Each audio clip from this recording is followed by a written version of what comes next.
To begin with this module, where we will be talking about the data structures, and we'll be starting with the strings, I want to take you guys to the module number 2, where we learned the introduction of strings. So what is a string? A string is kind of a combination of, or you can say collection of different characters, and they are encapsulated inside some quotation marks, something like this. Let's say I have string number 1, str1. I have to have quotation marks, and here I can write a string like maybe blue eyes, right? Yeah, looks fine. And then I can either print out this string as it is, or I can also append this string with another string. Let's say the color of the eyes is, no, that does not make any sense, but yeah, we can do something like that. The color of eyes is blue eyes, or we can say his eyes are the blue eyes. I mean, I don't know. Well, so the thing is, we can perform any kind of string related operation over here. But in module 2, I mentioned that we are going to learn a lot more about strings, and here is the time where we are going to learn about strings. Not only strings, in particular, not in particular about strings, but overall about almost every data structure, there is a fundamental concept that is called index, right? In this data structures, as I mentioned in previous video, we are going to learn about strings, list, tuple, dictionaries, and much more. In every data structure that I just mentioned right now, there is a concept of indexing, right? So in order to learn about indexing, let's see what it is.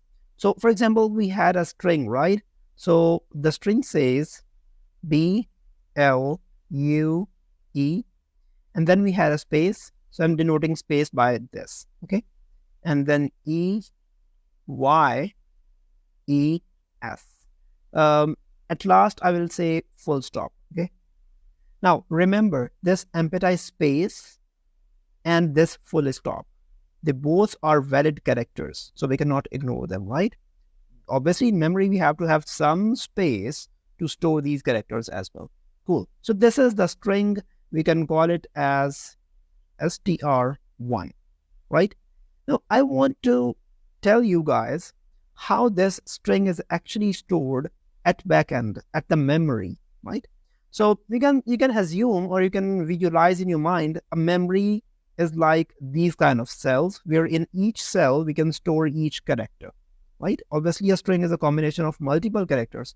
So in each cell, we can at max or at minimum, whatever it is, we can store only one character. For example, in this cell, we have this character B, and then in another cell, we have another character L, and so on and so forth. Now, previously, when we were learning about the variables, for example, let's say I have variable equals to 10, right? Remember, I told you guys there is a memory space that is called variable, and in this, we can store 10, right? But if we want to store a string, let's say str1, that says blue eyes dot, right? This is a string. Now, string has a variable length. It can be of 10 characters. It can be of more than 10 characters or less than 10 characters as well. So when the space is variable, the expected space is variable, each element of that particular data structure is actually stored in each memory location, right? So basically, in this case, str1 is pointing towards this array of memory locations. Particularly here, variable is only pointing toward one memory location, and that one memory location is good enough to store the data in it. But for string or for other data structures that we're going to talk about later on, we need to have a lot more memory, right? So str1 is not pointing towards any particular data cell. Actually, it is pointing towards the whole array of data cells, the whole list of data cells, you can say, or the whole collection of data cells. Fine. Okay, it makes sense. The first character will be stored in the first cell, second will go to the second cell, and so on and so forth. And last character, which is the dot or full stop, will go to the last cell. But if I want to pick up any particular value from the middle, how can I do that? For example, I want to pick up L only, or I want to pick up a substring. Let's say I don't want to pick up complete blue eyes. I just want to pick up only eyes, right? So if I want to perform these kind of operations, how can I do that? For these kind of cases, we have a thing that is called index. IDX is usually a short form of index, right? So every element is referenced by using index, and counting of index starts from 0, not from 1. Okay, so 0, 1, 2, 3, 4, 5, 6, 7, 8, and finally 9. These are overall 10 cells, remember, right? We have overall 10 characters, but since counting is starting from 0, so at max it will go until 9. Cool? Okay. Now, if I want to access B, this B, I have to see where is its location, where is its index. Its index is 0, right? So if I'll say something like str1 of, this is, by the way, these square braces are called index operators, right? So if I write these square brackets in front of any data structure, I can reference to the index of that particular data structure, right? So if I'll write 0 over here, it will print out what?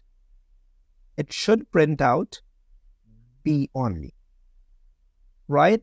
And if instead of 0, I make it 8 like this, then where is 8? 8, 8, 8. 8 is here. So 8 is mentioning S. So it will not be B, it will be S. Right? Let's see if it works practically or not. Okay. So here we have str1, right? So we'll say, actually, let's update it and let's add a dot over here, right? Yeah. Now this str1 and this str1, they both are almost same. Only the lowercase and uppercase difference is there. So I'll say str1, string 1. If I go to 0, you see, I got B over here. Oh, come on. Sorry, I just zoomed in. So I got B over here. Why? Because B is at the 0th index. And if I say 8, I'll get S. Why? Because S is at 8's index. I hope that makes sense, right? So this is how indexing works in the overall paradigm of programming. Remember, indexing always starts from 0. And this is not only about string. Later on, we are going to discuss about list, about tuples, about dictionaries. So indexing thing is going to be the backbone of any data structure, right? So this is how indexing works. And now from upcoming videos, we are going to build a bit advanced level things on top of indexing.